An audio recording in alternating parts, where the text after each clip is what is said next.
మీలో ఎంతమందికి సత్యబాబు బిర్యానీ అంటే ఇష్టం? ఈ బిర్యానీకి హైదరాబాద్లో చాలా అంటే చాలా హైప్ ఉంది. ఏంటా ఈ బిర్యానీ స్పెషలా అని ఈరోజు ట్రై చేద్దామని అయితే వచ్చానమాట.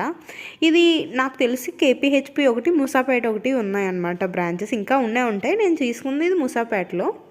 ఓకే అని చాలా అంటే వెళ్ళినప్పటికే చాలా క్రౌడ్ ఉంది. మేము వెళ్ళింది 11, 12 ఆ టైంకి. అయినా సరే క్రౌడ్ బాగా ఎక్కువ ఉన్నారు. ఎక్కువ అంటే ఫస్ట్ బగారా రైస్ టైప్ వేసి ఫ్రై కూడా వేసి ఇస్తున్నారనమాట. ఇక్కడ మెయిన్గా ఫేమస్ వచ్చి బాదం పాలు కూడా ఫేమస్. సో మేము ఒక పార్సిల్ బిర్యానీని, ఒక బాదం పాలు తీసుకున్నాం అనమాట. బాదం పాలు అయితే టేస్ట్ చాలా అంటే చాలా బాగున్నాయి. నిజంగా ట్రస్ట్ వర్త్. బిర్యానీ వచ్చేసి bagara rice, chicken fry, egg వేసి ఇచ్చారు. నాకు బిర్యానీ హైప్ ఇచ్చినంత కాదేమో అనిపించింది. మీలో ఎంతమందికి సత్యబాబు బిర్యానీ ఇష్టం? ఒకవేళ మీకు ఇష్టమైతే లైక్ చేయండి వీడియోని. అలాగే ఒకవేళ మీకు కూడా నాలా నచ్చకపోతే కామెంట్ చేయండి. మెసేజ్ కూడా చాలా వెళ్తున్నాయి. అలాగే నా ఛానల్ సబ్స్క్రైబ్ చేయండి.